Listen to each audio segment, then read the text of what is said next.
विघ्नहर्ता श्री गणेश, श्री गणेश, श्री गणेश।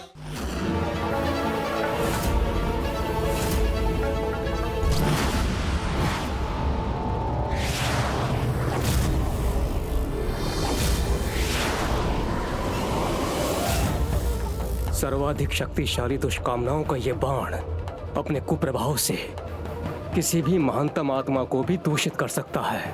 फिर विकट गणेश इस प्रकार निष्क्रिय क्यों है स्वामी? इन्हें नष्ट करने का कोई प्रयास क्यों नहीं कर रहे हैं?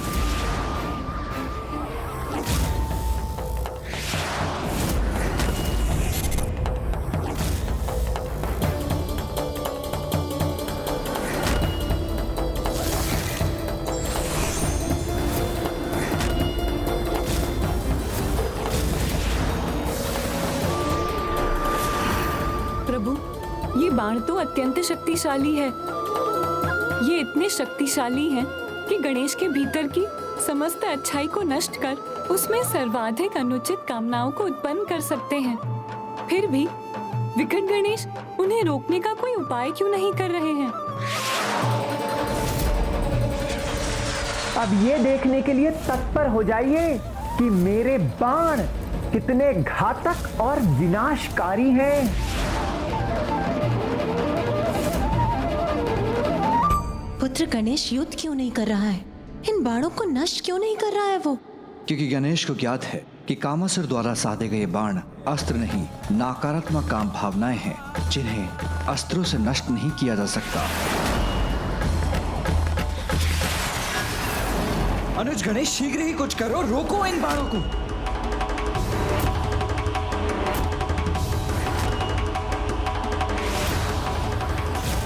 अनुज, यदि तुम इसी प्रकार निष्क्रिय रहे तो मुझे ही हस्तक्षेप करना पड़ेगा तुम्हारे इस युद्ध में।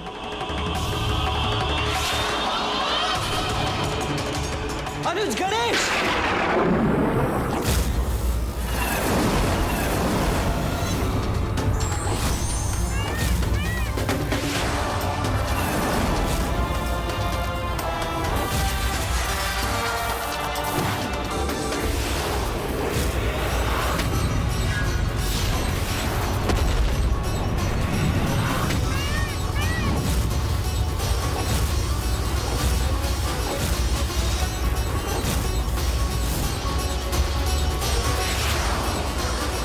ये कैसे संभव?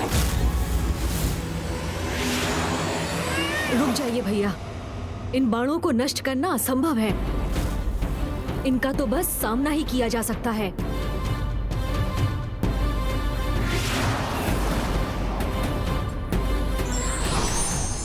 तैयार हो जाइए गणेश जी।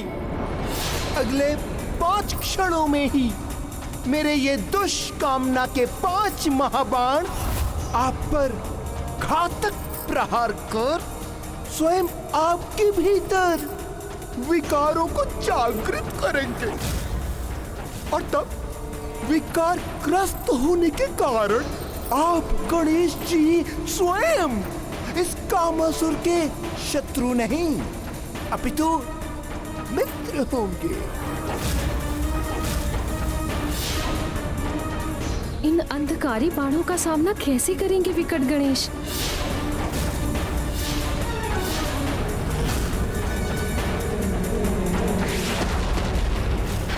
गणेश!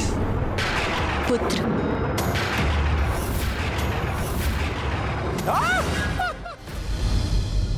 असंभव, असंभव है ये। मेरे उन बाणों का प्रभाव क्यों नहीं हुआ इन पर? तुम्हारे इस प्रश्न का उत्तर मैं देता हूं कामासुर, क्योंकि गणेश स्वयं परम ब्रह्म है, इसीलिए उन पर किसी भी प्रकार के विकार का कोई भी प्रभाव कैसे संभव है? ब्रह्म रूपाय विष्णु रूपाय ते नमः, नमस्ते रुद्र रूपाय करि रूपाय ते नमः, विश्वरूप स्वरूपाय नमस्ते ब्रह्मचारिणे, भक्त प्रियाय देवाय नमस्तुभ्यं विनायक। और उसके अतिरिक्त गणेश का बाल सुलभ स्वभाव, जो अत्यंत सरल भावनाओं से संपन्न है, निष्कपट एवं निर्मल हृदयी बालक, अंधकारी कामनाओं एवं विकारों से सदा मुक्त रहते हैं। इसीलिए जो जीव अपने जीवन काल में बालकों के समान निश्चल रहते हैं, वो सदैव दुष्कामनाओं एवं विकारों से सुरक्षित रहते हैं। किंतु अब ऐसा कदापि संभव नहीं, क्योंकि इस कामासुर के विकार समस्त पृथ्वी पर फैलकर वहां के सभी जीवों को प्रभावित करेंगे। फिर चाहे वो बालक हो या वृद्ध ऋषि, देव हो या दानव, सब के सब दुष्कामनाओं से ग्रसित हो जाएंगे। और जब अपने तप के उपरांत हमारे महानायक भंडासुर जी सर्वत्र अपना आधिपत्य स्थापित करेंगे, तब वे मेरी इसी सफलता से प्रभावित होकर मुझे ही अपना सेनापति नियुक्त कर लेंगे। नमः शिवाय, ओम नमः शिवाय, ओम नमः शिवाय।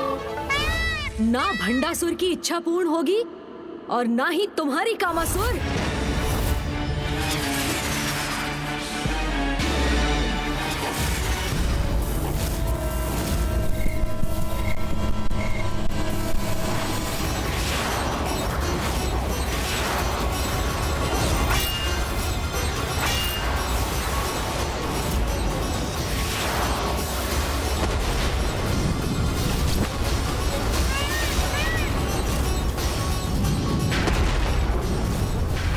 इस अपार आत्मविश्वास का भला क्या कारण हो सकता है? महादेव को इनके तप से प्रसन्न कर इन तीनों असुरों ने उनसे अजय होने का वरदान प्राप्त अवश्य कर लिया। मैं अजय हूँ, अजय। आप मुझे पराजित नहीं कर सकते गणेश जी। हम भूल रहे हैं भैया, लोभासुर की भांति कि पिताश्री से अजय रहने का वरदान तो इसे भी प्राप्त है। क्या हुआ? रुक क्यों गए? पुनः प्रयास कीजिए। आपके सभी अस्त्रों के उत्तर हैं मेरे पास, किंतु मेरे कामास्त्र को रोकने का उपाय नहीं है आपके पास।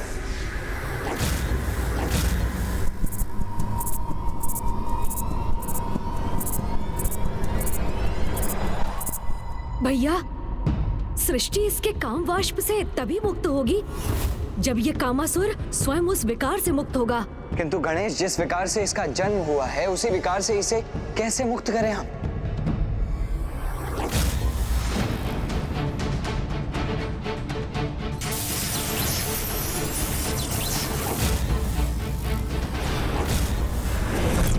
कदाचित उसका उपाय भी है मेरे पास भैया।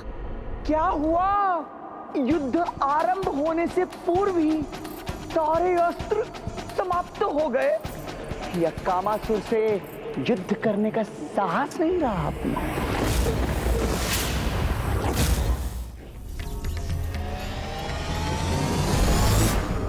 स्वामी, ये गणेश ने 2 रूप क्यों धारण कर लिए और ऐसा कर वो क्या करना चाहता है? और दूसरा गणेश कहाँ है? मैं यही हूँ मामी जी। प्रणाम मामा जी। प्रणाम मामी जी। पुत्र गणेश, ये कैसी लीला है तुम्हारी? तुम अपने एक स्वरूप में वहाँ कामासुर से युद्ध कर रहे हो और दूसरे स्वरूप में यहाँ उपस्थित हो। क्या तुम्हें पूर्णता से वहाँ उपस्थित रहकर अपनी संपूर्ण शक्ति का प्रयोग कर उस कामासुर को पराजित करने का उपाय नहीं ढूंढना चाहिए? मुझे इस कामासुर को अपने बंधन में बांधकर नहीं रख सकेंगे आप गणेश जी।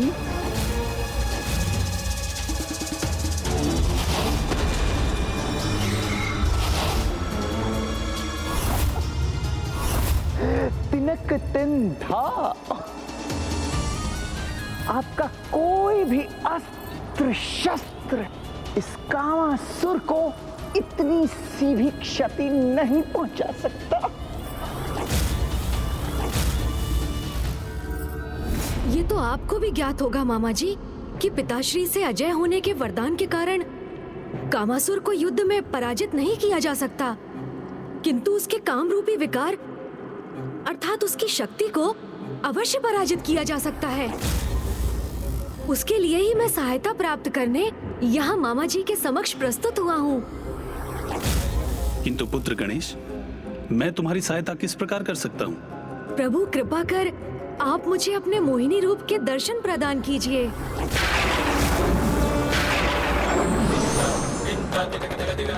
मामा जी, आप मेरा निवेदन सुनकर इतने चकित और स्तब्ध क्यों हो गए? मुझ पर इतनी कृपा कीजिए मामा जी, अपने मोहिनी रूप के दर्शन दीजिए मुझे।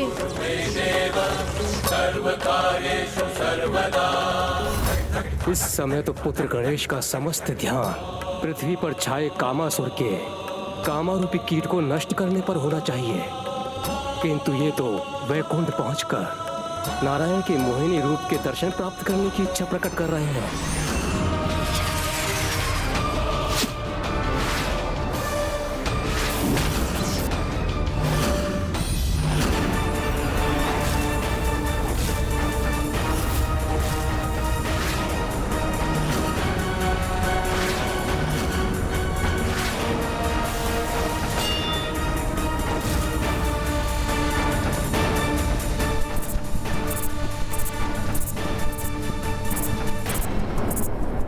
अब अधिक समय नहीं है हमारे पास।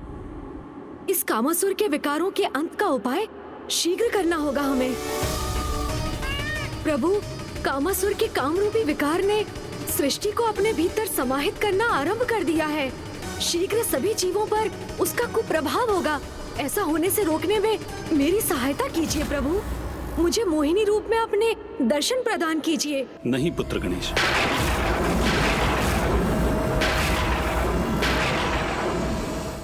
पूर्व में जब मैंने मोहिनी रूप धारण किया था तब कामासुर उत्पन्न हुआ था। मुझे चिंता है कहीं? मेरा विश्वास कीजिए मामा जी, आपकी चिंता का कोई कारण नहीं, किंतु अब इस महासंकट को रोकने हेतु मेरे पास अधिक समय नहीं है। इसलिए मुझ पर ये कृपा कीजिए, मेरी सहायता कीजिए मामा जी।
उनके जिस स्वरूप से स्वयं महादेव भी मोहित हो गए थे, उस रूप के समक्ष गणेश जी कैसे स्थित रह पाएंगे?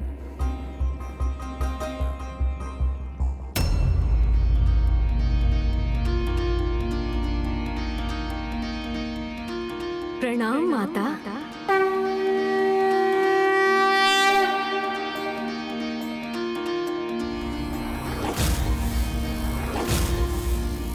माता, आप तो मेरी माता माँ पार्वती के समान अत्यंत सौंदर्य संपन्न और ममतामयी है। पुत्र गणेश, तुम्हारे उदाहरण से संसार को एक बड़ी सीख लेनी चाहिए। पर स्त्री को माता समान सम्मान देना ही सर्वथा उचित और धर्म के अनुरूप है। तुम्हारे श्रेष्ठ आचरण से मैं अत्यंत प्रसन्न हूँ गणेश। कहो, तुम्हें अपनी इस माता से क्या सहायता चाहिए?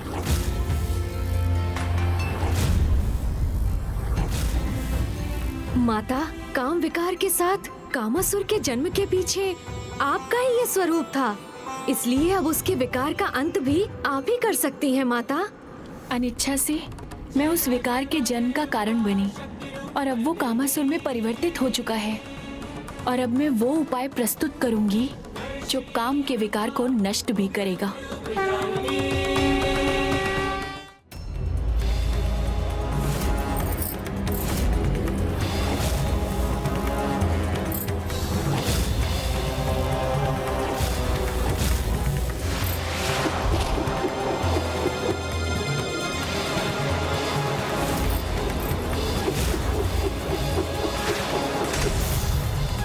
गणेश जी, जब आप और हम एक दूसरे को पराजित कर ही नहीं सकते तो क्या अर्थ है इस अंतहीन युद्ध करने का? जिस प्रकार कामासुर का काम विकार इस अधिकांश पृथ्वी को निगल गया है, ठीक उसी प्रकार क्यों ना मैं भी आपको निगल जाऊं।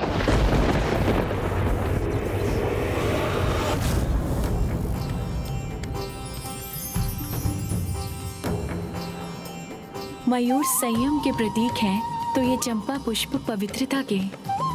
इन्हीं पवित्र पुष्पों के स्पर्श से कामासुर का विकार नष्ट होगा। हाँ माता।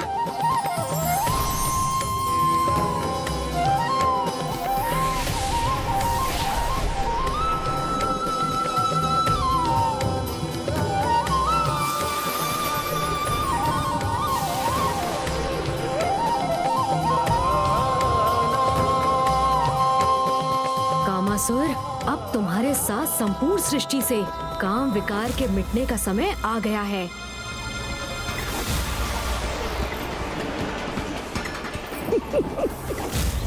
मेरा विकार तुम दोनों के भीतर प्रवेश नहीं कर सकता, तुमने कहा था ना, उचित है। किंतु मैं तुम दोनों को अपना आहार बनाकर तुम्हें अपने भीतर समाहित तो कर सकता हूं ना।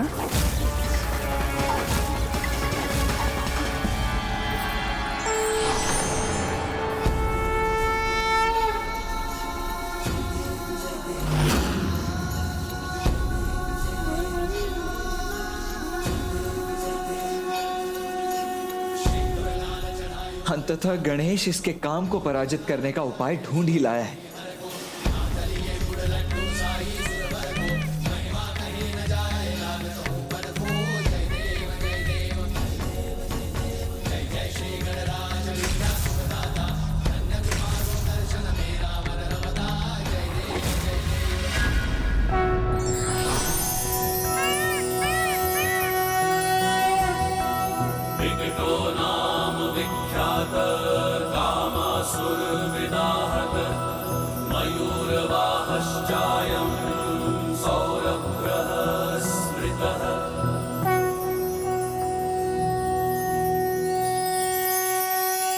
कर लीजिए आपकी लीला गणेश जी, किंतु अब आपकी किसी भी लीला का कोई भी प्रभाव नहीं होगा, क्योंकि अब पृथ्वी एक ऐसी विकट अवस्था में पहुंच चुकी है जहां से स्वयं विकट गणेश जी भी उसकी रक्षा नहीं कर सकते।